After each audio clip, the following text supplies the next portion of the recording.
Alright. Hi guys, this is Connie, back for more Connie Reads Freak the Mighty. Just been in a funk, so we're going to do 2 chapters today. Probably in one recording if I don't get interrupted. So, this will be 14 and 15. So, chapter 14, Cross My Heart and Hope to Die. Graham lets me stay home the next day because Freak is getting out of the hospital and I'm right on the front step when the fair Gwen pulls up in her car.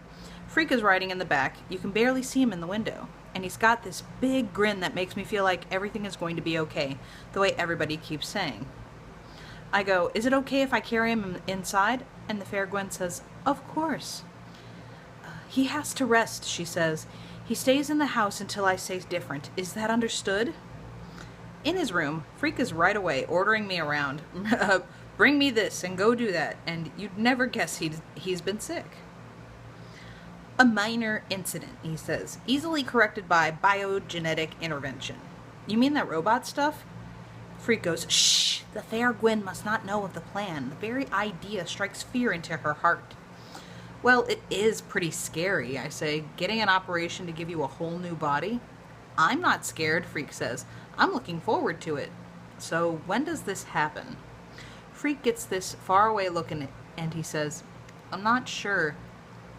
Dr. Spivak, she's my doctor. She says maybe a year or 2. "But how come you need a new body?" I ask. "How come you can't just stay like you are?" Freak shakes his head, like he knows I'm not smart enough to understand. "No one stays like they are," he said. "Everybody is always changing.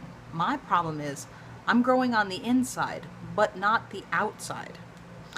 He doesn't want to talk about it anymore, which is fine with me. In another couple of days, everything is back to normal, and we're going to school like always, and everything is going real good until Christmas vacation when, if you'll excuse the expression, all hell breaks loose. I'm in the down under, trying to get the stupid wrapping paper to cover the stupid presents I got for Graham and Grim when the shouting starts upstairs. Understand, Grim never yells at Graham. Not that I can ever remember. And Graham, well, the worst thing she ever does is cry when she gets mad. But somebody sure is yelling up there. And so I sneak upstairs, and I don't even have to put my ear to the door. That's how loud it is. "Over my dead body, you will!" That's Graham yelling, and her voice is big and full of tears. Grim's voice isn't nearly as loud, and I open the door a crack to hear whatever it is that made Graham so mad at him. "I have an obligation," he's saying. "A man has to protect his family." "Not with a gun," Graham yells. "Not in this house. I won't have it. Oh, I can't stand it. How could they do this to us? How could they?" "He fooled 'em," Grim is saying. "Just like he fooled Annie. Just like he fooled us once upon a time. Never again, though. That man tries to set foot in this house, I aim to shoot him." "No guns," Graham says. "You don't know about guns." "Of course I do. I was in the army, wasn't I?"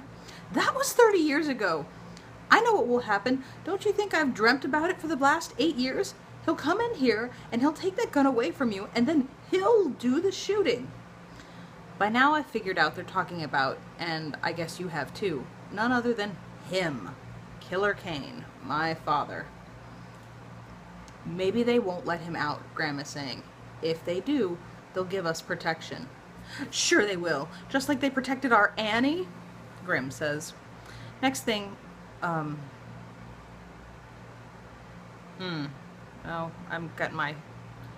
"Maybe they won't let him out," Graham is saying. "If they do, they'll give us protection." "Sure they will," Grim says, "just like they protected our Annie." Next thing, Graham is crying, and you can tell Grim is trying to make her feel better, going, there, my dear, I know, there. A while later, I hear cellar stairs creaking. It's Grim, and he knocks on my door. "Come on in."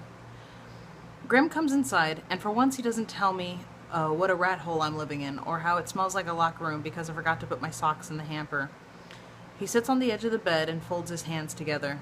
I never think about how old he is because he never acts old, but tonight he's all white and bent, and his skin is saggy. He's about 1,000 years old, and he says, "I guess you heard that ruckus?" Your grandma gets so upset, bless her heart. Can't abide the idea of violence. Can't say I blame her. Did he escape, I ask? Is that what's happened? Grim shakes his head. He's up for parole. That's dumb. That's so dumb. Grim says, you hit the nail on the head, son. What I did do. Grim goes, you hit the nail on the head, son. What I did do, just so you know, I went into court and made it so he won't be allowed within a mile of this house. If he does try to come here, they'll send him back to prison. The judge promised me that much. I say, maybe you should get a gun. Maybe you should get a gun. Grim doesn't say anything for quite a while, and then he goes, maybe I will, and maybe I won't. I can't tell your grandma about it, though. And it breaks my heart to lie to her. That's one thing we've never done. I won't tell. Grim is quiet again, and then he stands up from my bed, and in this real old, tired voice, he says, everything is going to be okay, Max. I'll make sure of it. But for the next few days, I want you to stay in the house. Promise me you'll do that. Cross my heart, I say. Cross my heart and hope to die. And that's the end of chapter 14. So this is chapter 15. What came down the chimney? Christmas Eve is real quiet. Like Freak says, you could hear a mouse fart, which even if it is a stupid joke, makes Grim smile and shake his head. Freak and the fair Gwen have supper with us, and we're all trying to pretend like everything is normal, and nobody says a word about Killer Kane getting out of prison. The fair Gwen is wearing this dark red silky blouse and a long black shirt that almost touches the floor, and her waist is so small she looks like one of those Christmas ornaments, the kind that moves a tingle bell sound when the branches moves. Freak is all dressed up too. He's wearing this tweedy new suit jacket that has patches on the elbows, and Grim says all he needs is a pipe and he'll look like quite the professor. No tobacco, Freak says. Nicotine is a toxic waste of time. Just the pipe, Grim insists. You don't have to smoke it. Don't get him started on bad habits, Graham says. Maxwell, pass the mint sauce. Mint sauce is one of Graham's specialties, and you'd be amazed how it improves everything, which is why I've been keeping it close by. Anyhow, the food is the best. You can't beat Graham for Christmas or Thanksgiving or birthdays, and we all eat until we're fit to bust, except the fair Gwen makes sure Freak doesn't eat too much. You'd think I was starving him, the fair Gwen says. Please, sir, more gruel, he says, holding up his plate and making a funny face where his tongue sticks out sideways, and Graham laughs so hard she has a coughing fit, which makes us all shut up.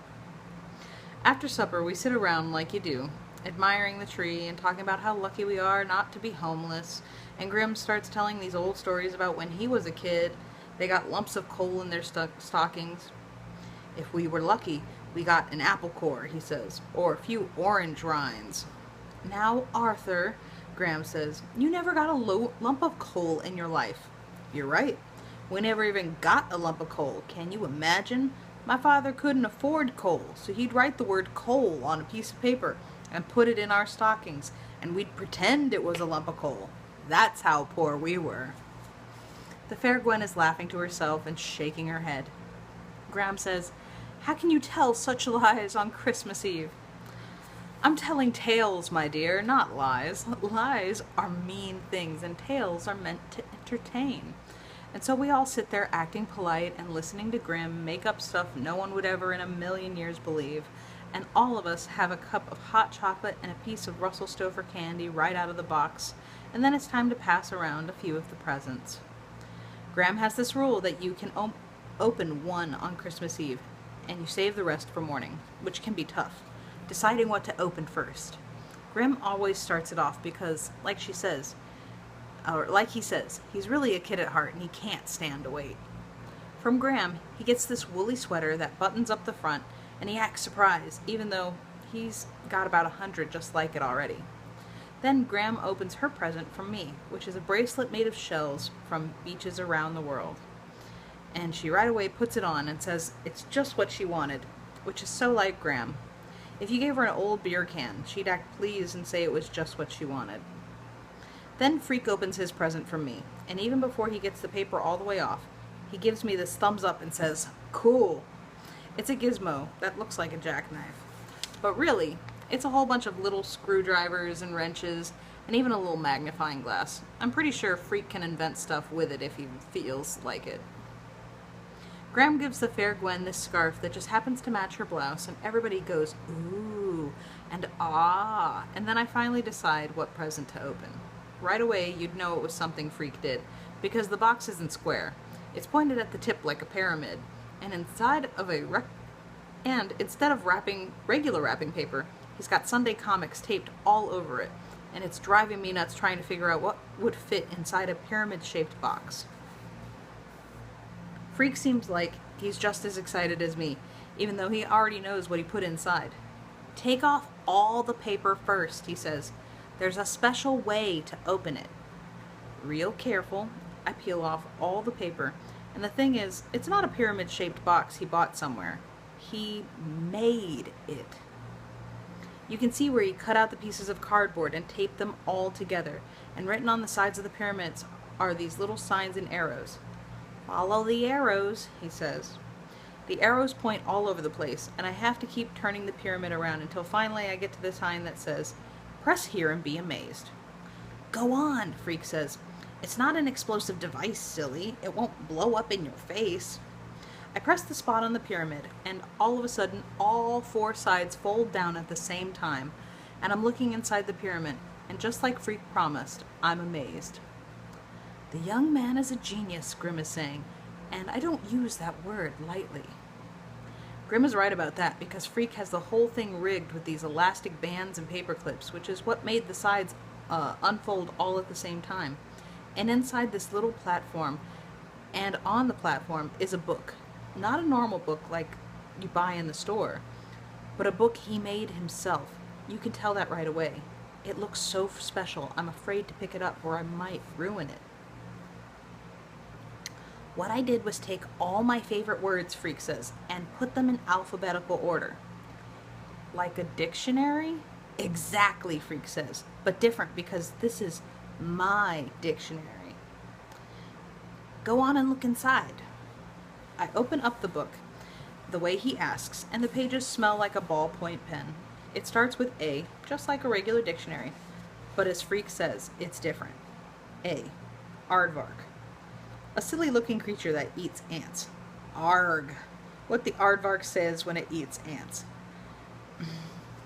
Abacus. A finger-powered computer. Abscissas. I can't even pronounce this word. Abscissa. Abscissa. The horizontal truth. "You don't have to read them all tonight," Freak says. "Save some for tomorrow. I gotta tell you, though, you're gonna flip when you see what I did with the Z's." This is the best, getting Freak's dictionary. Everything else is extra. I figure it will take forever to fall asleep because my head is full of stuff. Grim and his written down lump of coal, the pyramid with the special book inside, and how fat, wet flakes of snow were falling when the fair Gwen towed Freak home in his American Flyer wagon. And on the way, he was pretending to boss her by saying, "On Donner, on Dasher, and on Guinevere," and he's telling him to shut up or she'll leave him outside until he turns into a snowman. Which must be why I'm dreaming about a little snowman who looks like Freak. The snowman keeps saying, "Cool, cool," and when I wake up, I can feel the cold coming into my bedroom, which is weird because it's always warm in the down under with the furnace right next door. I think I hear the wind right there in the room, except it's not the wind. Someone breathing. Someone who rises up darker than night, as big as the room, and puts a hand on my face and presses down. "Don't say a word, boy," he whispers. "Not a sound." I try to move, try to shrink myself back into the bed, but the hand follows me down. The hand is so hard and strong, I can't move. And it feels like my heart has stopped beating. It's waiting to see what will happen next. "I came back," he said, "like I promised." And that's the end of chapter 15. Oh my goodness. I just broke my desk again. be careful with that. Enjoy, please, and thank you. And I will see you tomorrow for the next chapter, the last chapter for the week. Bye. Yeah, that's right. It's Thursday. Yeah, last chapter of the week. I'm right. Bye.